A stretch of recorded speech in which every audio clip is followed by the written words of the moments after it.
ഞാനൊരു media പേഴ്സണാണ്, ഫ്രീലാൻസറായിട്ട് work ചെയ്യുന്ന ആളാണ്. എൻ്റെ അടുത്ത് ഞാൻ ആദ്യം ഇവർക്ക് വേണ്ടിയിട്ട് സപ്പോർട്ടീവായിട്ടൊരു വീഡിയോ ഇടുകയാണ് ചെയ്തത്. ആദ്യം ജീവമാതാ കാരുണ്യഭവൻ. എൻ്റെ കാരണം അവരൊരു ഇപ്പോൾ സെക്കൻഡ് മാരേജ് ആണെന്നും അവർ പറഞ്ഞിട്ടൊരു മാരേജ് നടന്നിരുന്നു. അപ്പോൾ അതിനെക്കുറിച്ച് കുറേ സോഷ്യൽ മീഡിയയിൽ ഒരുപാട് അലിഗേഷൻസ് വന്നിട്ടുണ്ടായിരുന്നു, എന്തൊക്കെയോ മോശമൊക്കെ പറഞ്ഞിട്ട്. അപ്പോൾ അതിനെ സപ്പോർട്ട് ചെയ്തുകൊണ്ട് ഞാനൊരു വീഡിയോ ചെയ്യുകയാണ് ചെയ്തത്. കാരണം ഒരു അമ്മയായ വ്യക്തി, മക്കള് മേജറായി, മക്കള് അവരുടെ വഴിക്ക് പോകുന്നു, അപ്പോൾ അമ്മ ജീവിക്കട്ടെ എന്നുള്ള ടൈമിൽ ഞാൻ അവർക്ക് സപ്പോർട്ടീവായ ഒരു വീഡിയോ ആണ് ഇടുന്നത്. അപ്പോൾ എൻ്റെ കമൻറ്റ് ബോക്സിൽ നിറച്ച് വന്നിട്ടുണ്ടായിരുന്നു. ഞാൻ കോൺടാക്ട് നമ്പർ കൊടുത്തു. അതിൽ നിന്നാണ് എനിക്ക് ഒത്തിരി പേര് എന്നെ കോൺടാക്ട് ചെയ്തിട്ട് അതിനകത്ത് നടക്കുന്ന പ്രോബ്ലംസിനെ പറ്റി പറഞ്ഞത്. ആദ്യം ഞാൻ വിശ്വസിക്കാൻ തയ്യാറായിരുന്നില്ല. രണ്ടാമത് ഞാൻ അവരെ വിളിച്ചിരുന്നു. ആ വോയിസ് ആണ് നിങ്ങളെയൊക്കെ കേൾപ്പിക്കുന്നത്. അതിനകത്ത് കൃത്യമായി പറയുന്നു, അജിത കുമാരി എന്ന് പറയുന്ന സ്ത്രീയുടെ 2 ലക്ഷം രൂപ കൊടുക്കാനുണ്ട്, അതിൽ കേസ് ഉണ്ട്. അത് അവർ തന്നെ പറയുന്നുണ്ട്. അതെ, അത് എൻ്റെ ഇപ്പോഴുള്ള പ്രസന്റുള്ള ഭർത്താവുമായിട്ടുള്ള കേസ് നടക്കുന്ന 2 ലക്ഷം രൂപയാണ്. ഞാൻ അപ്പോഴും അവരോട് പറയുന്നത്, വളരെ ഇതായിട്ട് പറയുന്നത്, നിങ്ങൾ ഏറിപ്പോകും, നിങ്ങൾക്ക് വേണ്ടാത്ത പ്രശ്നങ്ങൾ ഉണ്ടാകും, ആ 2 lakhs കൊടുത്തത് ഒഴിവാക്കൂ, ആ പ്രശ്നം സോൾവ് ചെയ്യൂ എന്ന് പറയുമ്പോൾ നമ്മൾ പറയണ ഒന്നും കേൾക്കാൻ തയ്യാറാവും. ഒരു ഫോൺ ക്ലോസ് ചെയ്യേണ്ടത്. സെക്കൻഡ് ടൈമിൽ ഞാൻ അവരെ വിളിച്ചു. 2 പ്രാവശ്യത്തിൽ കൂടുതൽ ഞാൻ അവർക്ക് സംസാരിച്ചിട്ടില്ല. യാതൊരു രീതിയിലുള്ള പൈസയോ ബാക്കിയോ ഒന്നും ഞാൻ ഡിമാൻഡ് ചെയ്തിട്ടില്ല. എന്തടിസ്ഥാനത്തിലാണ് അവർ ഈ തോന്നിവാസം പറയുന്നത് ഞാൻ പൈസ വാങ്ങിച്ചെന്ന്? ഞാൻ പൈസ ചോദിച്ചെന്ന് പറയുന്നത് ഏതടിസ്ഥാനത്തിലുള്ള രേഖയുണ്ടോ? എന്ത് തോന്നിവാസവും പറഞ്ഞു കളയാൻ അത് കേട്ടുകൊണ്ടിരിക്കുന്നൊന്നുമില്ല. പിന്നെ യൂട്യൂബേഴ്സ് എന്ത് പറഞ്ഞു എന്നാ, ഇവിടെ ചിറ്റയം ഗോപകുമാർ അവിടുത്തെ സ്ഥിരം ആളാണ്, അവിടെ വന്നു പോകുന്ന കൊച്ചിന് പിന്നെ താരിമാല വരെ എടുത്തു കൊടുക്കുന്ന ആളാണ്. ഇത്രയും CWCയുടെ മെയിൻ ആൾക്കാർ അവിടെ സ്ഥിരം സന്ദർശകരാണ്. അവിടുത്തെ ചെയർപേഴ്സണോ പിന്നെ പഞ്ചായത്ത് അംഗങ്ങളോ ഒക്കെ അവിടെ സ്ഥിര കസ്റ്റമേഴ്സാണ്. എന്തിന് കസ്റ്റമർ ചെയ്യുന്നൊന്നും എനിക്കറിയില്ല. പക്ഷെ ഇതൊക്കെ നമ്മൾ അവരുടെ വീഡിയോസിൽ കൂടെ കണ്ടതാണ്. പെട്ടെന്ന് വീഡിയോസ് എല്ലാം ക്ലോസ് ചെയ്യുന്നു, കമന്റ് ബോക്സ് ക്ലോസ് ചെയ്യുന്നു. തെറ്റ് ചെയ്യാത്തവർ എന്തിനാ ഇതൊക്കെ ചെയ്യുന്നത്? ഇതൊക്കെ എന്തിനു ക്ലോസ് ചെയ്യണം? അതൊക്കെ ഇവിടെ ഓപ്പൺ ആക്കി വെക്കൂ. ആളുകളൊന്ന് കമന്റ് ഇടട്ടെ. എന്താ സംശയം? എന്താ പേടി? എന്താ? അപ്പൊ ഇവർക്ക് എന്തൊക്കെയോ ഒളിക്കാനുണ്ട്. ഇവർ ഒളിച്ചുപോയി. കൂടെ ഉണ്ടായിരുന്നു അന്ന് പബ്ലിഷ് ചെയ്ത ഭർത്താവിനെ ഇപ്പൊ കാണാനില്ല. അയാൾ 3ാമത്തെ വിവാഹമാണ് ഈ സ്ത്രീയെ കഴിക്കുന്നത്. 2ാമത് കഴിക്കുന്നു എന്ന് പറഞ്ഞൊരു സ്ത്രീയെ കൊണ്ടുവച്ച് 2 ലക്ഷം രൂപ അവരുടെ മാറ്റിയതിന് അവരെ രേഖയുണ്ട്, അയാൾക്കെതിരെ കേസുണ്ട്. ഇത് കൃത്യമായ രേഖയില്ലാതെ ഞാൻ പബ്ലിഷ് ചെയ്തിട്ടില്ല. എന്റെ കയ്യിൽ നിന്ന് വന്നതിൽ നിന്നാണ് ബാക്കിയുള്ളവർ എടുത്തത്. അതിന്റെ കൂടെയാണ് ഗോപിക എന്റെ അടുത്ത് വരുന്നത്. ഗോപിക മാത്രമല്ല, അവിടെ ഉണ്ടായിരുന്ന അന്തേവാസികളായ കുട്ടികൾ വന്നു. നിങ്ങൾ ആരെങ്കിലും സെക്യൂരിറ്റി തരുമെങ്കിൽ ഞാൻ അവരെ പബ്ലിക്കിൽ കൊണ്ടുവരാം. ഈ കുട്ടിയെ ഞാൻ സെക്യൂർ ആക്കി വെച്ചിരിക്കുന്നത് കൊണ്ടാണ് ഞാൻ അതിനെ കൊണ്ടുവന്നത്. അത് ഞാൻ എന്റെ ഒരു സെക്യൂരിറ്റിക്ക് വേണ്ടി കൊണ്ടുവന്നതിനപ്പുറം ഞാൻ ആ കുട്ടികളെ ആരെയും വിട്ടുതരാൻ തയ്യാറല്ല. എല്ലാവരെയും ഭീഷണിപ്പെടുത്തുകയാണ് ഈ സ്ത്രീ. എല്ലാവരെയും പറഞ്ഞു പറ്റിക്കുകയാണ്. ഇപ്പൊ നോക്കും, നമ്മൾ തരുന്ന വാർത്ത നിങ്ങൾ പബ്ലിഷ് ചെയ്യത്തില്ല. ഞാൻ ഫ്രീലാൻസറാണ്, എനിക്ക് എന്റെ ചാനലിനോട് ഞാൻ അതിൽ കൂടെ പബ്ലിഷ് ചെയ്യും. പക്ഷെ ഇവർ എത്രാമത്തെ പ്രാവശ്യമാണ് ഇത് നടത്തുന്നത്? അതെന്താ നിങ്ങൾ പബ്ലിഷ് ചെയ്യാത്തെ? അതെന്താ ഒരു പ്രത്യേകതരം പിന്നെ ജീവമാതാ കാരുണ്യഭവന് പേരില്ലയോ? ആ പേര് കാണിക്കത്തില്ല. ആ സ്ത്രീയെ ബ്ലർ ചെയ്ത് കാണിക്കുന്നു. അതെന്താ അവർ ഇരയാണോ? അവരാരെങ്കിലും റേപ്പ് ചെയ്തിട്ടുണ്ടോ? എന്താ അവരുടെ മുഖം കാണിക്കാൻ ഇത്ര മടി? ആ സ്ഥാപനത്തിന് പറയാൻ എന്താ ഇത്ര മടി? അത് മനസ്സിലാകുന്നില്ല. അവിടെ നടന്നത് ക്രൂര കൃത്യങ്ങളാണ്. ആളുകളുടെ, അതായത് സ്ത്രീകളുടെ, പെൺകുട്ടികളുടെ മർമ്മഭാഗത്ത് മുളക് പൊടി ഇടുന്ന 1-2 പേരല്ലോ പറഞ്ഞത്. എത്ര പേര് പറഞ്ഞു? ഈ കുട്ടി അതിന്റെ സാക്ഷിയാണ്. ഇവളുടെ 5 വയസ്സുള്ള മകനെ മുറിക്കകത്തിട്ട് അടിച്ചതിന് വിറ്റ്നസ് ആയ കുട്ടിയായിരിക്കുന്നത്. ഇതിൽ കൂടുതൽ എന്ത് തെളിവാ ഞങ്ങൾ തരേണ്ടേ? ഇതിൽ കൂടുതൽ എന്താ പറയണ്ടേ? ചുറ്റുവട്ടാരത്തിലുള്ള അയൽപക്കത്തുള്ളവരെല്ലാം ഇറങ്ങി എന്ന് പറയുന്നു. ഈ തേപ്പ് പാറയിൽ ഇറങ്ങി നിന്ന് ചോദിച്ചാൽ ഒരു വ്യക്തി അവർക്ക് സപ്പോർട്ടീവായി പറയുന്ന ഒരാളെ കാണിച്ചു തരാമോ? ഇതിൽ കൂടുതൽ എന്ത് തെളിവാ ഞങ്ങൾ തരേണ്ടേ? ഞങ്ങൾക്ക് സോഷ്യൽ മീഡിയ കൊണ്ട് കൈകാര്യം ചെയ്യാനേ അറിയുള്ളൂ. അല്ലാതെ ഞങ്ങൾക്ക് ഇതുപോലെ ഭരണപക്ഷത്തിരിക്കുന്നവരെ സോപ്പിടാനൊന്നും അറിയത്തില്ല. അങ്ങനത്തെ പരിപാടിയൊന്നുമില്ല. ചിറ്റയും ഗോപകുമാർ അവിടെ വരുന്നുണ്ട്. പുള്ളി അതിനകത്ത് പറയേണ്ട കാര്യമുണ്ട്. പുള്ളി എന്തുകൊണ്ട് വാ തുറക്കുന്നില്ല? സാധാരണ ഒരു ജനപ്രതിനിധിക്ക് നേരെ ഇങ്ങനെ ഒരു കാര്യം വന്നു കഴിഞ്ഞാൽ അതിന് ആൻസർ ചെയ്യേണ്ട ആളല്ലേ അദ്ദേഹം? എന്തുകൊണ്ട് മിണ്ടുന്നില്ല? എത്ര പേരുടെ പേര് നമ്മളോട് പറഞ്ഞു? എത്ര പേരുടെ പേര് സൂചിപ്പിച്ചു? ചീത്ത വിളിക്കാൻ വേണ്ടി മാത്രം യൂട്യൂബേഴ്സിനെ ഏർപ്പാടാക്കിയിരിക്കും. ഇപ്പൊ ഞാൻ ഭയങ്കര എന്തോ പിന്നെ സാമ്പത്തിക ക്രമക്കേട് ചെയ്ത വ്യക്തിയായിട്ട് എന്നെ അങ്ങ് ചിത്രീകരിക്കുക. എത്ര പേരാണെന്ന് അറിയുമോ വീഡിയോ ചെയ്ത് നമുക്കെതിരെ? മിണ്ടാൻ പറ്റത്തില്ല. എന്ത് സാമ്പത്തിക ക്രമക്കേട്? ഇവരടുത്ത് ഞാൻ 2 ലക്ഷം രൂപ ചോദിച്ചതിന് തെളിവുണ്ടോ? അവർ പറയുന്നത് അവരുടെ വോയിസ് ഉണ്ട്. എന്ത് വോയിസാണല്ലേ? 2 പ്രാവശ്യം ഞാൻ അവരെ കോൾ ചെയ്തു. 2 പ്രാവശ്യം കോൾ ചെയ്ത അജിത കുമാരി എന്ന് പറയുന്ന വ്യക്തിക്ക് വേണ്ടിയിട്ടാണ്. അജിത കുമാരി എന്നോട് പറഞ്ഞ കാര്യങ്ങൾ എന്തെങ്കിലും എവിഡൻസ് ഉണ്ട്. ഈ എവിഡൻസ് ഞാൻ കീപ്പ് ചെയ്തതെല്ലാം ഞാൻ എയർ ചെയ്തിട്ടുള്ളതാണ്. ഇവർക്കെതിരെ ചെയ്ത എല്ലാ വീഡിയോസിലും ഞാൻ സംസാരിക്കുന്നത് വളരെ കുറവും, ചുറ്റുമുള്ളവരും ഇവർക്കെതിരെ അവിടുത്തെ അന്തേവാസികളും അവിടെ താമസിച്ചിരുന്നവരും അവിടെ നിന്ന് ഇതുപോലെ ഏരയാക്കപ്പെട്ടു പോയവരുമാണ് പറഞ്ഞിട്ടുള്ളത്. ഇനി ഒരു കുഞ്ഞിന്റെ വോയിസ് ഉണ്ട്. കുഞ്ഞ് പറയുന്നുണ്ട്, എന്നെ കൊണ്ട് നിർബന്ധിച്ച് അവിടെ വന്ന് അവർക്കെതിരെ നീങ്ങുന്നവർക്കെതിരെ അവർ സ്ഥിരമായി പീഡന കേസ് കൊടുക്കുന്നു. ഈ പോക്സോ ആക്ടിൽ 22 സെക്ഷൻ എന്തോ ഉണ്ട്. അതെന്തിനാണെന്ന് അറിയാമോ? കുഞ്ഞുങ്ങൾക്ക് നേരെയുള്ള ക്രൈമിന് വേണ്ടിയിട്ടാണ് അത് ഉണ്ടാക്കി വെച്ചിരിക്കുന്നത്. അല്ല ആരെങ്കിലും വൈരാഗ്യം, വ്യക്തി വൈരാഗ്യം തീർക്കാനല്ല. ആ സ്ത്രീയാണ് വ്യക്തി വൈരാഗ്യം നടത്തുന്നത്. എനിക്ക് അവരെ അറിഞ്ഞു പോലും കൂടാ. തേപ്പുംപാറ എന്റെ നാടുമല്ല. ഞാൻ സോഷ്യൽ മീഡിയയിലുള്ള ഫ്രീലാൻസറായി വർക്ക് ചെയ്യുന്ന ഒരു മാധ്യമ പ്രവർത്തകയാണ്. ഈ ഒരു വിഷയം പബ്ലിക്കിലേക്ക് കൊണ്ടുവരിക എന്നുള്ളത് മാത്രമാണ് എന്റെ ഉദ്ദേശ ലക്ഷ്യം. എനിക്ക് ഇതിനകത്ത് അവർ ഫണ്ട് തന്നാൽ ഞാൻ ഇത് സ്റ്റോപ്പ് ചെയ്യില്ല. അവർ തന്നില്ലെങ്കിലും ഞാൻ സ്റ്റോപ്പ് ചെയ്യത്തില്ല. എനിക്ക് ഈ കുട്ടിക്ക് നീതി കിട്ടണം എന്നുള്ളതാണ് എന്റെ വാശി. ബാക്കി ഇനി അവിടെയുള്ള അമ്മമാരുടെ കാര്യം അതെനിക്കറിയത്തില്ല. പക്ഷേ സ്കൂളുകളിൽ ആ കുട്ടികൾ പോയപ്പോ അവിടുത്തെ ടീച്ചേഴ്സ് ആണ് വിളിച്ച് എന്നോട് പറഞ്ഞത്, എന്റെ ഉണ്ട് എവിഡൻസ്. അമ്മമാർക്ക് പകരമല്ലേ നമ്മൾ ടീച്ചർമാരെ കൺസിഡർ ചെയ്യുക. ഈ അനാഥ കുട്ടികൾ പറഞ്ഞിരുന്നു അവർക്ക് ഫുഡ് കിട്ടുന്നില്ലെന്ന്. CWC ഇവിടെ പോകാൻ തയ്യാറല്ലായിരുന്നു. അവരെ ഫോഴ്സ് ചെയ്ത് അവിടെ കൊണ്ടാക്കിയത് ഞങ്ങളാണ്. ആ ഒരു കൃത്യം ഞങ്ങൾ ചെയ്തിട്ടില്ല. ആ ഒരു ധാർമ്മികത നിങ്ങളൊന്ന് കാണിക്കണം. എന്ത് വേണോ അവര് കാണിച്ചോട്ടെ, അവർക്ക് എന്ത് കാണിക്കാനുള്ള സ്വാതന്ത്ര്യം ഈ രാജ്യത്തുണ്ട്. പക്ഷെ മറ്റുള്ളവരുടെ, പാവപ്പെട്ടവരുടെ അന്നം മുട്ടിച്ചുകൊണ്ടും ഉപദ്രവിച്ചുകൊണ്ടും അല്ല വലിയ ആളാകുന്നത്. അവർ ഭയങ്കര നന്മമരമാണെങ്കിൽ കുട്ടികളെ ഉപദ്രവിക്കുന്ന എന്തിനാ? ഈ പെൺകുട്ടിയെ മുറി കൂട്ടിയിട്ട് അടിച്ചിട്ടുണ്ട്, ഇതിനെ അടിച്ചിട്ടുണ്ട്. ഇത് ഇരിക്കുന്ന തെളിവാണ്, വ്യക്തിമാണ് ഈ ഇരിക്കുന്നത്. അതിന്റെ 5 വയസ്സുള്ള കുഞ്ഞിനെ മർദ്ദിച്ചിട്ട് 5 വയസ്സുള്ള കുഞ്ഞിനെയൊക്കെ നമ്മൾ അടിച്ചാൽ വിടുമോ? ഒരടി നമുക്ക് നമ്മളെ കുഞ്ഞിനെ, സ്വന്തം കുഞ്ഞിനെ അടിക്കാൻ പറ്റുമോ? അവര് അനാഥാലയം നടത്തുന്ന അവരുടെ ഫ്രസ്ട്രേഷൻ തീർക്കാനാണ്. അവർക്ക് നല്ല ഫ്രസ്ട്രേഷനാണ്. അത് ആ കുട്ടികളിലാണ് അവർ തീർക്കുന്നത്. അവിടെ അനാഥാലയം ഇനി നടത്താൻ പറ്റത്തില്ല. അവിടെ മരണം വരെ പോയിരുന്നു അത്യാഗ്രഹം ചെയ്യാൻ. ഇത് ഞാൻ വിട്ടുകൊടുക്കത്തില്ല. ആ അമ്മമാരുടെ കേസ് ഞാൻ പറയുന്നില്ല. മരിക്കാതിരിക്കുന്നവരാണ്, ഇനി മരിച്ചു തുടങ്ങിപ്പോട്ടെ. എനിക്ക് അതിനകത്ത് ഒന്നും പറയാനില്ല. അവിടെ എന്തോ മൃതശരീര കച്ചവടമോ അങ്ങനെയൊക്കെ പറയാൻ എന്റെ അതിനൊന്നും തെളിവില്ല. പക്ഷെ ഈ കുട്ടികളുടെ കാര്യത്തിൽ സോളിഡ് എവിഡൻസ് എന്റെ കയ്യിലുണ്ട്. എനിക്ക് ആ കുഞ്ഞുങ്ങൾ പറഞ്ഞ വാക്കും, ഞാൻ ഇന്നവരെ ആ കുട്ടികൾ ആരെയും പോയി കാണാൻ പോയില്ല. ഞാൻ ഇനി പോയി സ്ക്രൂ ചെയ്തു എന്ന് പറയും.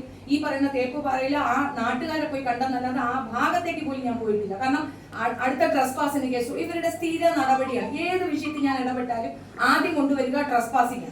ഞാൻ ട്രസ്പാസ് ചെയ്തു, ഞാൻ തെറി വിളിച്ചു, ഇതൊക്കെയാണ് അവർ പറയണത്. ഈ ഒരു വിഷയത്തിൽ ഇതൊന്നും ഇല്ലാത്തത് കൊണ്ട് എനിക്കെതിരെ കേസില്ല, എനിക്കെതിരെ പ്രശ്നമില്ല. അവർക്ക് കംപ്ലൈന്റ് എല്ലാവർക്കും കൊടുത്താൽ എനിക്കെതിരെ കൊടുത്തിട്ടില്ല, എനിക്കെതിരെ അവർക്ക് പരാതിയില്ല. പക്ഷെ സോഷ്യൽ മീഡിയയിൽ അത് ഇതുപോലുള്ള വാർത്താ സമ്മേളനത്തിൽ വന്നിരുന്നുകൊണ്ട് മൊബൈലിലുണ്ട് 2 ലക്ഷം എന്ന് പറഞ്ഞാൽ കാണിക്കണം. ഞാൻ ചോദിച്ച സാധനം അവർ കാണിക്കണം. അല്ലെങ്കിൽ ആ വൃത്തിയുടെ ഞാൻ അനുവദിച്ചു കൊടുക്കാൻ പറ്റത്തില്ല. ഞാൻ ആരുടെ 2 ലക്ഷം ഒന്നും ചോദിച്ചിട്ടില്ല. അജിതകുമാരി എന്ന സ്ത്രീക്ക് അവരുടെ ഇപ്പോഴത്തെ ഭർത്താവ് കൊടുക്കാനുള്ള പൈസയ്ക്ക് അജിതകുമാരി കൊടുത്ത കേസിൽ നിങ്ങൾ എന്തെങ്കിലും ചെയ്യുന്നെങ്കിൽ ചെയ്തോളൂ, അല്ലെങ്കിൽ നിങ്ങൾ ഏറിപ്പോകും. അത് അവർക്ക് കൊടുത്ത അലർട്ടാണ്, അത് അവരോടുള്ള ഫേവറാണ്. അല്ലാതെ എനിക്ക് ആ സ്ത്രീ പൈസ തരുമെന്ന് പറഞ്ഞിട്ടല്ല. അവരുടെ പൈസ കൊണ്ടല്ല ഞാൻ ജീവിക്കുന്നത്. അതും ആവശ്യത്തിൽ കൂടുതൽ ഇതുള്ള ആള് തന്നെയാണ് ഞാൻ. ഇതിന്റെ ഒന്നും ആവശ്യം ഉണ്ടായിട്ടില്ല. പക്ഷെ ഇതിൽ നിന്ന് പിന്മാറും എന്ന ചിന്താധാര അവർക്ക് വേണ്ട. ഇവർ ഇന്നലെ വന്നിരുന്നോണ്ട് പറഞ്ഞു ഞാൻ ഇനി ഇത് വീണ്ടും റീഓപ്പൺ ചെയ്യും, ഞാൻ വീണ്ടും അനാഥാലയം നടത്തും. അവിടെ വരുന്ന കുഞ്ഞുങ്ങൾക്ക് നിങ്ങൾ ഉത്തരവാദിത്തം തരുമോ? ഈ അവിടെ നടക്കുന്നത് എന്താണെന്ന് അറിയാമോ? അവിടെ ഉള്ള അതിന് ചുറ്റുവട്ടത്തുള്ള ഒരു സൂപ്പർ മാർക്കറ്റ് നടത്തുന്ന ഒരു വ്യക്തി ഇപ്പൊ കൂടെ ഉണ്ട്. അദ്ദേഹത്തിന്റെ ഇത് എടുത്തിട്ടുണ്ടോ നിങ്ങൾ? സ്ഥിരമായിട്ട് സോഡയും ഈ കള്ളുകുടി കേന്ദ്രമായിട്ട് എത്ര കംപ്ലൈന്റ് പറഞ്ഞു. ആ പെൺകുട്ടിയുടെ കേസ് പോക്സോ കേസ് ആണെന്നും ആ കുട്ടി ഇത്ര 17 വയസ്സിലാണ് പ്രഗ്നന്റ് ആയെന്നും തെളിവ് ഉൾപ്പെടെയാണ് ആളുകൾ പറയുന്നത്. ഞാനല്ലല്ലോ, നാട്ടുകാരല്ലേ പറയുന്നത്, വിറ്റ്നസ് ആയവരല്ലേ പറയുന്നത്. അവിടുന്ന് ചാടിപ്പോയി വാഗമണി വാഗമണിയിൽ അവളെ താമസിപ്പിച്ച കുട്ടിയാണ് എനിക്ക് വായ്മൊഴി തന്നത്. ആ കുട്ടി ഇപ്പോഴും ഇവിടെ ഉണ്ട്, നിങ്ങൾക്ക് എടുക്കാം, മൊഴിയെടുക്കൂ. അവിടെ ഉണ്ടല്ലോ. അവൾ പറഞ്ഞ നുണയാണ്. തലേന്ന് അടൂർ പോലീസ് സ്റ്റേഷനിൽ ഈ കുട്ടി പോയിട്ടുണ്ട്. വിവാഹം കഴിഞ്ഞ കുട്ടി അന്നേ രാത്രി എന്തിന് പോലീസ് സ്റ്റേഷനിൽ പോയി? ഇല്ലെന്ന് പറയരുത്. ഗിരിജ തന്നെ സമ്മതിക്കുന്ന വോയിസ് എന്റെ കയ്യിലുണ്ട്. ഈ പറഞ്ഞ അവരുടെ കയ്യിലുള്ള ആ വോയിസ് മുഴുവൻ കേട്ടാൽ അതിനകത്ത് ഗിരിജ തന്നെ സമ്മതിക്കുന്നുണ്ട് ഈ കുട്ടി രാത്രി സ്റ്റേഷനിൽ പോയെന്ന്. അപ്പൊ അവിടെ ഒരു പ്രശ്നവും ഇല്ലേ, ഒരു കുഴപ്പവും ഇല്ലേ? എങ്ങനെയാണ് 17 വയസ്സുള്ള കുട്ടി പ്രഗ്നന്റ് ആയത് അവരറിയില്ലെന്ന് പറയുന്നു? അവരറിയണ്ട, അവർ ആ സ്ഥാപനത്തിന്റെ അധികാരിയല്ലേ. 17 വയസ്സായ വേറെ കുട്ടികൾ അവിടെ ഉണ്ടാകത്തില്ലേ? അപ്പൊ ആ കുട്ടികൾക്ക് പ്രഗ്നൻസി ഒന്നും അവരറിയൂലേ? അതറിയണ്ടേ? അവരുടെ അധികാരിയല്ലേ? അതറിയേണ്ട ഉത്തരവാദിത്തം അവർക്കില്ലേ? ഇതൊന്നും ചോദ്യം ചെയ്യാതെ ഇതൊക്കെ അങ്ങ് വെറും ലേസിൽ വിട്ട് അവർ വന്നിരുന്നോണ്ട് വാർത്താ സമ്മേളനം നടത്തുകയാണ്. എനിക്കൊരു പ്രശ്നമില്ല. പിന്നെ ഞങ്ങൾക്കാണോ കേസ്? എന്റെ മരുമകളാണോ ഗർഭിണി? എന്റെ മരുമകൾക്കാണോ 17 വയസ്സിൽ ഗർഭം ഉണ്ടായത്? എന്റെ മകനാണോ അവിടെ കയറി? നാളെ ഈ ചെറുക്കിനെ ഭ്രാന്തി കയറി അടുത്ത പെണ്ണിനെ ചെയ്ത് അവർ ആ കുട്ടീനെ കെട്ടിച്ചു കൊടുക്കുമോ? ഇനിയും കുട്ടികളുണ്ടല്ലോ അവിടെ, ഇനിയും പെൺകുട്ടികൾ അവിടെ ഉണ്ടാകാൻ സാധ്യതയുണ്ട്. അതുങ്ങളെ കെട്ടിച്ചു കൊടുക്കൂ മകൻ കയറി കാണിച്ച തോന്നിവാസത്തിന്. അതൊരു സ്ഥാപനമല്ലേ? ആ സ്ഥാപനത്തിന് കൃത്യമായ പരിപാലനം, കൃത്യമായ രീതിയിൽ അത് ഫോളോ ചെയ്യാൻ കഴിയുമെങ്കിൽ അവർ നടത്തിക്കൊണ്ട് പോട്ടെ, കുഴപ്പമില്ല. ബാക്കിയുള്ളവർ പറയുന്ന നമുക്ക് സാമൂഹ്യ നീതി വകുപ്പ്, സോഷ്യൽ സർവീസ്, ഇതൊന്നും എന്റെ വാക്കല്ല. ഇത് ഈ നാട്ടിൽ നടക്കാൻ പാടില്ലാത്ത ഒരു വൃത്തികേടാണ് അവിടെ നടക്കുന്നത്. അമ്മമാര് പലരും മരണപ്പെടുന്നു ദുരൂഹ സാഹചര്യത്തിൽ. പോസ്റ്റ്മോർട്ടം ഇല്ല. അതെന്ത് കഥ?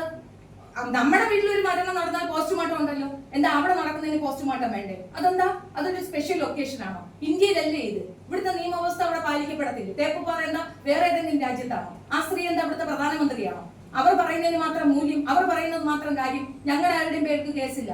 കേസുള്ളത് ഗിരിജയുടെ പേർക്കാണ്. കേസുള്ളത് ഗിരിജയുടെ മകന്റെ പേർക്കാണ്. മകനാണ് റേപ്പ് ചെയ്തിരിക്കുന്നത്. ഒരു പെൺകുട്ടിയുടെ പെർമിഷനോട് കൂടി ആണെങ്കിൽ പോലും 18 വയസ്സിന് മുമ്പ് ശാരീരിക ബന്ധത്തിൽ ഏർപ്പെട്ടാൽ അത് കോടതി പറയുന്നത് റേപ്പ് എന്നാണ്. അല്ലെങ്കിൽ അവർ ഇസ്ലാം കമ്മ്യൂണിറ്റി ആയിരിക്കും. അല്ലല്ലോ, അവർ ആ കമ്മ്യൂണിറ്റിയിലല്ലോ. അപ്പൊ ഇത് റേപ്പാണ്.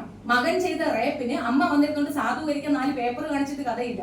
ഈ കേസ് അവിടെ നിലനിൽക്കുന്നുണ്ട്. ഇതിനെ വെളുപ്പിക്കാനായിട്ട് നിങ്ങൾ ശ്രമിക്കരുത് ദേവി. ഇത് ധർമ്മമില്ലേ, ഒരു എത്തിക്സ് ഇല്ലേ നിങ്ങൾക്കൊക്കെ? ഇത് വെളുപ്പിക്കാനായിട്ട് കൂട്ടു നിൽക്കരുത് ദേവി. ഇത് ആരെയാണ് നിങ്ങൾ ഭയക്കുന്നത്? ഇതാണോ മാധ്യമ പ്രവർത്തനം? എന്താ ഇങ്ങനെ ചെയ്യുന്നത്? നിങ്ങൾ തന്നെ നിങ്ങളൊന്ന് അന്വേഷിക്കൂ. നിങ്ങളുടെ രീതിയിൽ ഒരു അന്വേഷണം ഉണ്ടാകത്തില്ല. എനിക്കറിയാം നിങ്ങൾക്ക് മേളിലോട്ടുള്ളവരുടെ ഒക്കെ ബോധ്യപ്പെടുത്തേണ്ട കാര്യങ്ങളുണ്ട് എന്നുള്ളതൊക്കെ ശരി തന്നെയാണ്. പക്ഷെ എന്നാലും ഒരു അന്വേഷണം നിങ്ങൾക്ക് നടത്തിക്കൂടെ? എന്താണ് അവിടെ നടക്കണമെന്നൊന്ന് അന്വേഷിക്കാൻ പാടില്ല. ഈ കാണുന്നത് ഞങ്ങൾ ഓരോ തവണ പബ്ലിഷ് ചെയ്തത് നാട്ടുകാരുടെ ഇതാണ്. നാട്ടുകാരുടെ കാര്യമാണ് അവിടെ ഇട്ടിരിക്കുന്നത്. അപ്പുറത്തെ അയൽവക്കത്തെ കാര്യം, നാട്ടുകാരുടെ കാര്യം, പഞ്ചായത്ത് പ്രസിഡന്റ്, കൗൺസിലർ ഇവരൊക്കെ വന്ന് പറഞ്ഞിട്ടുണ്ട്. അവിടുത്തെ യൂത്ത് കോൺഗ്രസിന്റെ മെമ്പർ വന്ന് പറഞ്ഞിട്ടുണ്ട്. ഇതൊക്കെ എന്റെ ചാനലിൽ കിടപ്പുണ്ട്. വീഡിയോസ് ആണ്. ഇതൊന്നും വെറുതെ എഴുതി കൊടുപ്പല്ല, വീഡിയോസ്. ഒരാളെ വീഡിയോസ് നമുക്ക് ഡ്യൂപ്ലിക്കേറ്റ് എടുക്കാൻ പറ്റുമോ? പറഞ്ഞ് ചെയ്യിപ്പിക്കാൻ പറ്റുമോ? വിറ്റ്നസ് ഇതാ വന്നിരിക്കുന്നു. ഇതിൽ കൂടുതൽ എന്താ വേണ്ടേ? Thank you. ഒരു കാര്യം കൂടി പറയാനുണ്ട്. ആ ബിൽഡിങ്ങിന്റെ അടിയിലേക്ക് ഒരു പൈപ്പ് പോയിട്ടുണ്ട്.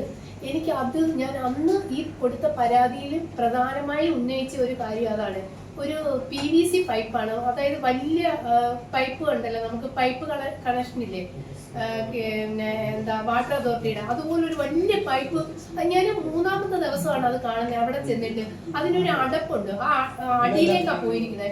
അതുവഴി വേസ്റ്റ് ആയിട്ടുള്ള ഫുഡുകൾ, ഈ കുട്ടികൾക്ക് കൊണ്ടുവരുന്ന ഫ്രൂട്ട്സ് ഒക്കെയാണ്. ഇവരത് ഉപയോഗിച്ച് അമ്മയും മക്കളും കഴിച്ചിട്ട് നിങ്ങൾ അവരെയും അന്തേവാസികളെയും കൂടി ഒന്ന് കണ്ടു നോക്ക്.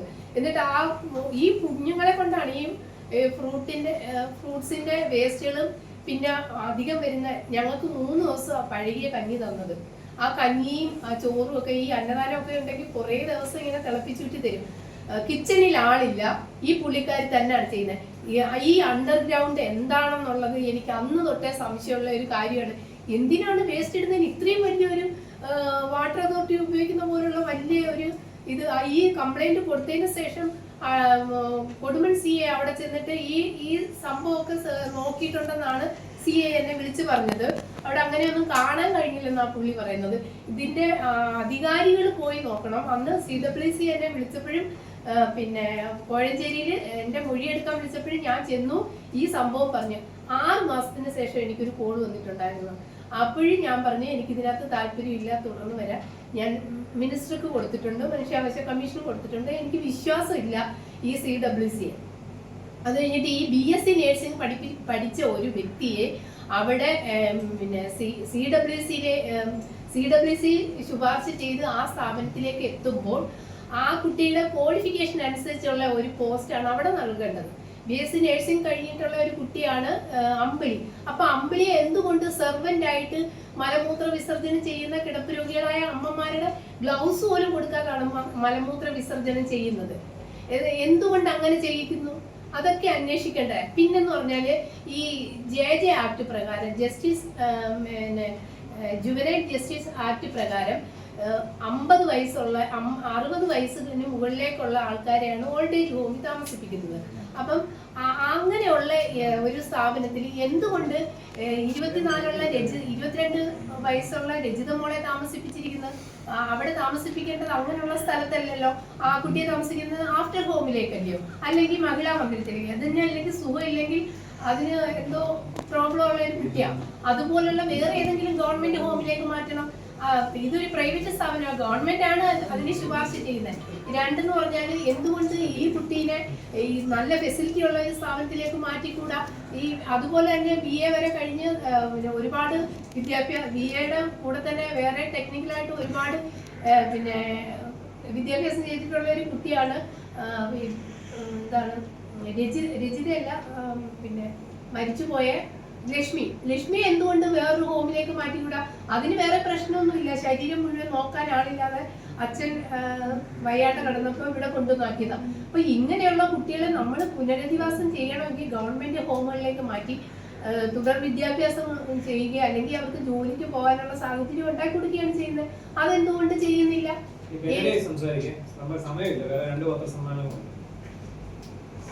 എനിക്ക് പറയാനുള്ള വിഷയം എന്ന് പറഞ്ഞാല് ഉദ്യോഗസ്ഥർക്കെതിരെയാണ്. ഇവിടെ ദൈവമാല കാരുണ്യഭവൻ നടത്തിക്കൊണ്ടിരിക്കുന്ന അദ്ദേഹം ഓർഫനേജ് കൺട്രോൾ ബോർഡിന്റെയും CWCയുടെയും കീഴിൽ സ്ഥിര സന്ദർശകരായിട്ട് അവിടെ പോയിട്ടുള്ളതിന് അവരുടെ ഫേസ്ബുക്ക് പോസ്റ്റിൽ തന്നെ വ്യക്തമായിട്ടുള്ള കാര്യങ്ങളാണ്.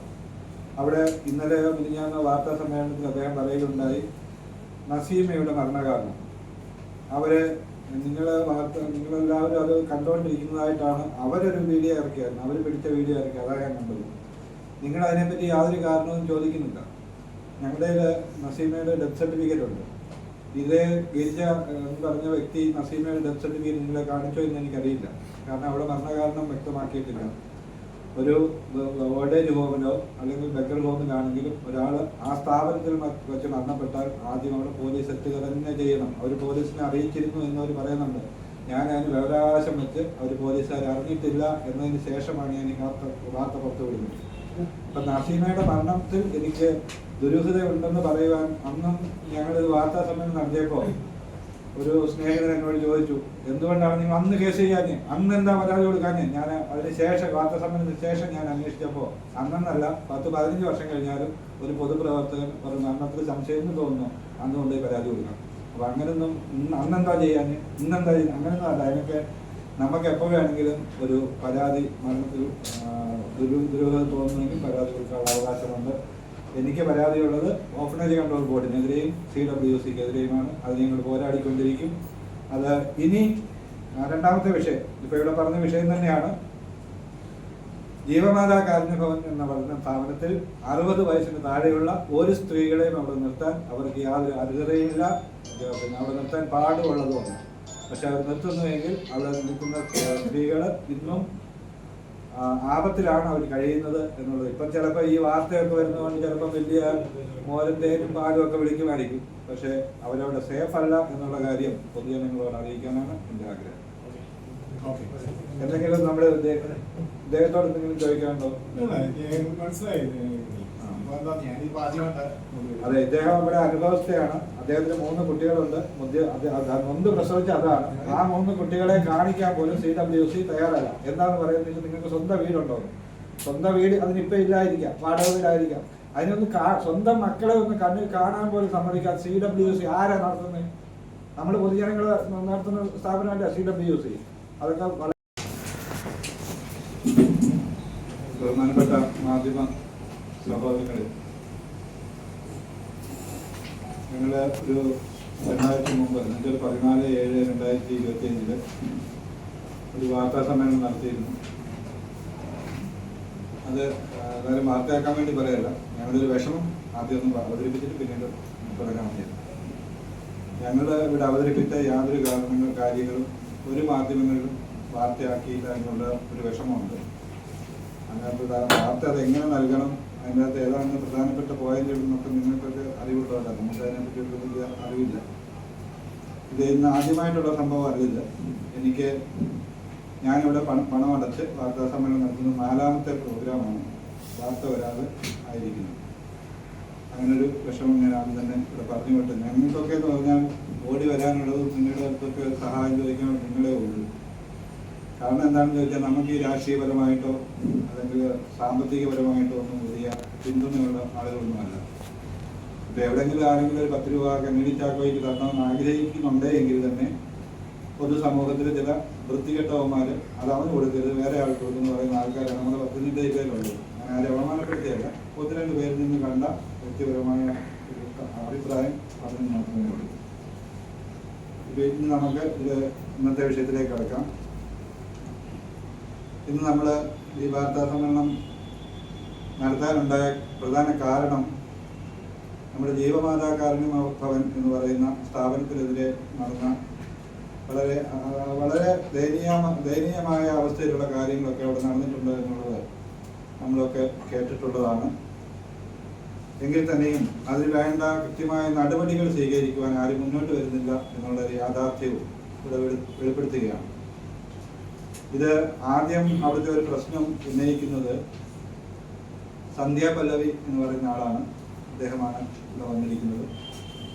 അതിനുശേഷം സോഷ്യൽ മീഡിയ ഒക്കെ ഇത് വാർത്തയാക്കുന്ന സമയത്ത് ഷെഫീന ബീവി എന്ന് പറയുന്ന ഒരാളും ഇത് വാർത്തയാക്കിയിരുന്നു. അദ്ദേഹത്തിൻ്റെ കയ്യിലും അനേകം തെളിവുകളൊക്കെ ഉണ്ട്. ആരന്വേഷിച്ചാലും എന്ത് തെളിവുകളും തയ്യാറാക്കിക്കൊണ്ടാണ് അവരൊക്കെ ഈ മീഡിയയിൽ ഈ കാര്യങ്ങളൊക്കെ അവതരിപ്പിച്ചത്. ആ ഷെബീന ബീബിയും ഇവിടെ ഉണ്ട്. പിന്നെ ഗോപിക എന്ന് പറയുന്ന ആ സ്ഥാപനത്തിൽ 2 വർഷം മുമ്പ് ജോലി ചെയ്തുകൊണ്ടിരുന്നതും ആ ഗോപികയുടെ 3 മക്കള് ആ സ്ഥാപനത്തിൽ പിന്നെ CWC നിർദ്ദേശപ്രകാരം ആ സ്ഥാപനത്തിൽ നിന്നുമായ അവിടെ ഉണ്ടായ പീഡന കഥകളും ആ ഗോപിക അറിയാം. ആ ഗോപികയുടെ വന്നിട്ടുണ്ട്. ദയവായി ഗോപിക ഒരുപാട് ബുദ്ധിമുട്ടുകൾ ഇപ്പോൾ അനുഭവിക്കുന്നുണ്ട്. ഈ കോടതിയിൽ 6-ാം തീയതി കേസ് എടുത്തതിന് ശേഷം വന്നാൽ മതി എന്ന് വെച്ചാണ് ഞങ്ങൾ ഇരുന്നത്. പക്ഷേ ഇന്നലെ മിനിഞ്ഞാന്ന് അവര് ഗിരിജ എന്ന് പറഞ്ഞ അദ്ദേഹം ഇവിടെ വന്ന വാർത്താ സമ്മേളനം നടത്തി യാതൊരു വിധമായ സത്യങ്ങളും പറയാതെ അസത്യങ്ങൾ പറയുന്നത് ഞങ്ങൾ കേൾക്കാനിടയായി. അതുകൊണ്ട് മാത്രമാണ് ഇന്ന് ഇവിടെ വന്നത്. ഗോപികയുടെ മുഖം ആരും പുറത്തു വിടരുത് എന്നുള്ളൊരു അപേക്ഷയുണ്ട്.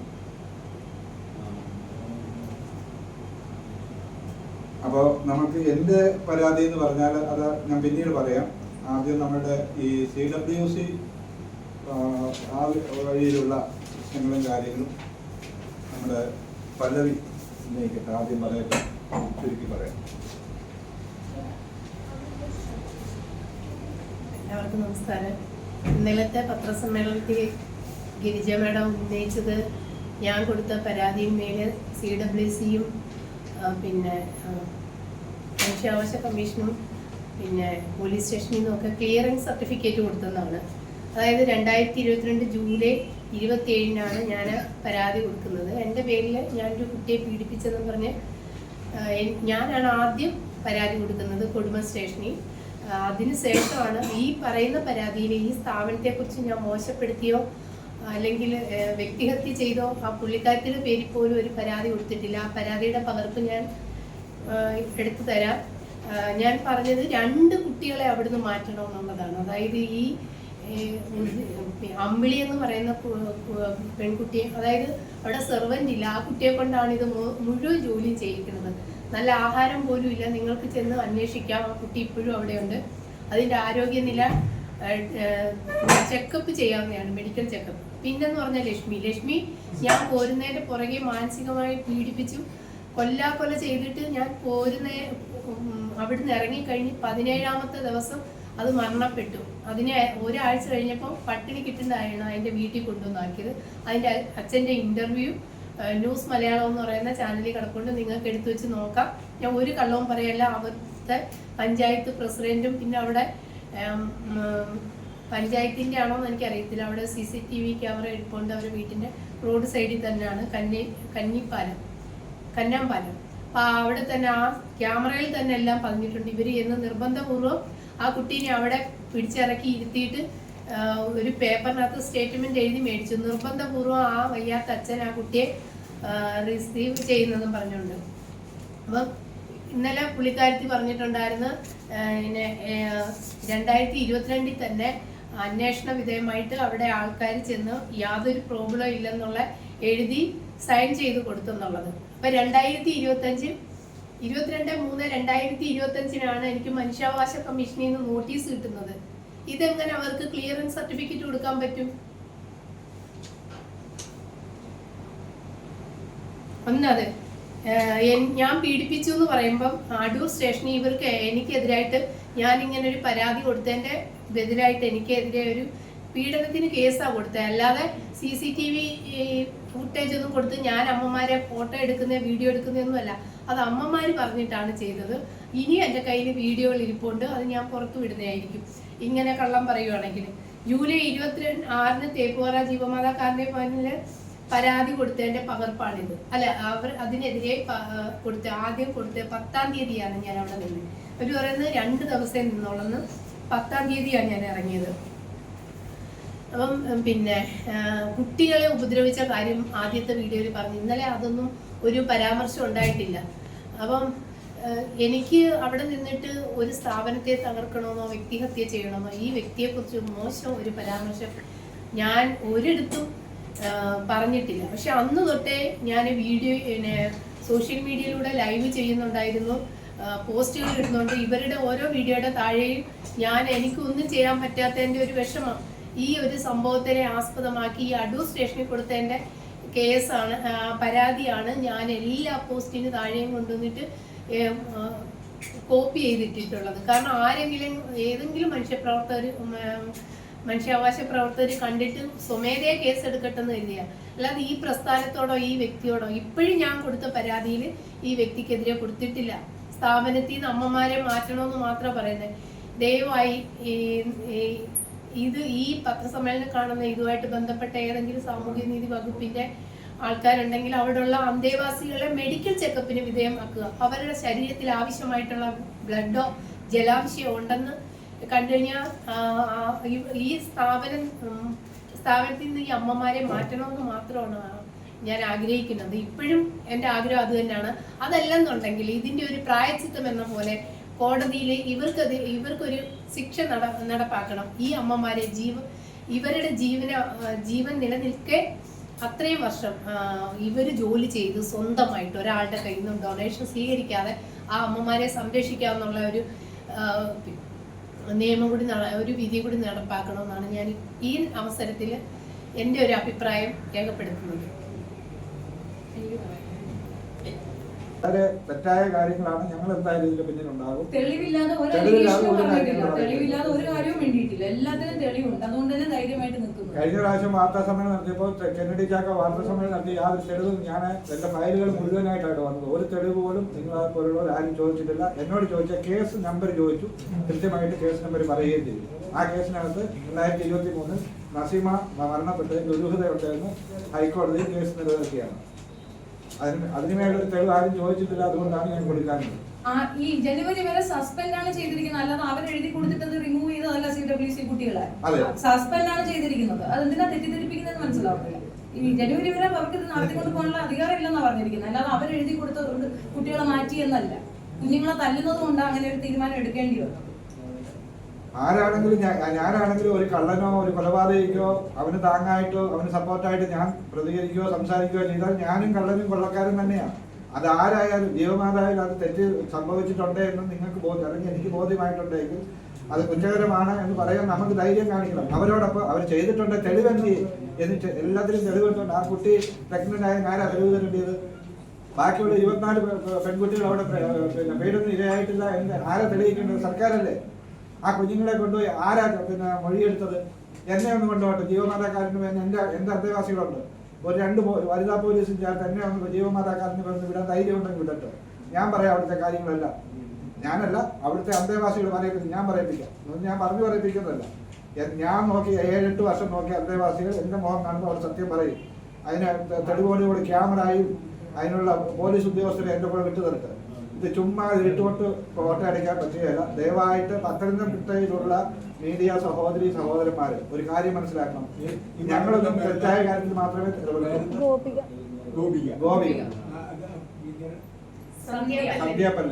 സന്ധ്യ പല്ലവി അതിനകത്ത് എഴുതിയിട്ടുണ്ട്. ആയതിലും പേര് എഴുതിയിട്ടില്ലെങ്കിൽ ഇനി ഗോപിയോട് എന്തെങ്കിലും ചോദിക്കണമെന്നുണ്ടെങ്കിൽ അല്ല, ഗോപിക്ക് ഞങ്ങൾ എന്തായാലും അവിടെ മൊഴി കൊടുക്കാൻ കൊണ്ടുപോകും. ഞാൻ കൊണ്ടുവന്ന ഒരു വിറ്റ്നസിൽ ഒന്നേ ഉള്ളൂ കേട്ടോ, ഇത് ഒന്നേ ഉള്ളൂ. ഇനി ഉണ്ട്, ഇത് ഒരാളെ മാത്രമേ ഞാൻ ഇവിടെ പ്രസന്റ് ചെയ്യുന്നുള്ളൂ. ഇല്ലാതെ അല്ല, തെളിവില്ലാതെ അല്ല ഇത് ചെയ്തതെന്ന് പറയാൻ വേണ്ടി മാത്രം കൊണ്ടുവന്നതാണ്. പിന്നെ അവർ തന്ന ശബ്ദരേഖ നിങ്ങൾ ഒന്നും കൂടെ കേൾക്കുക. ആ ശബ്ദരേഖയിൽ വ്യക്തമായി അജിതകുമാരിയുടെ പേയ്മെന്റ് ആണ് ചോദിക്കുന്നത്. അതിനകത്ത് ഈ കുട്ടി രാത്രി പോയതിന് തെളിവുണ്ട്. ഞാൻ പറഞ്ഞതിനൊക്കെ തെളിവുണ്ട്. അത്രയേ ഉള്ളൂ. അനാവശ്യമായി നമ്മളെ പ്രൊവോക്ക് ചെയ്യാതിരിക്കുക, അത്രയേ ഉള്ളൂ. ഞാൻ മിണ്ടാറില്ല തന്നെ, അതിനുശേഷം ഞാൻ മിണ്ടിയിട്ടില്ല. പക്ഷെ വീണ്ടും നമ്മൾ പ്രൊവോക്ക് ചെയ്യണം. നമ്മൾ പറഞ്ഞ കള്ളമാണെന്ന് പറഞ്ഞാൽ തെളിവുണ്ടെന്നാണ് ഞാൻ പറഞ്ഞത്. Thank you.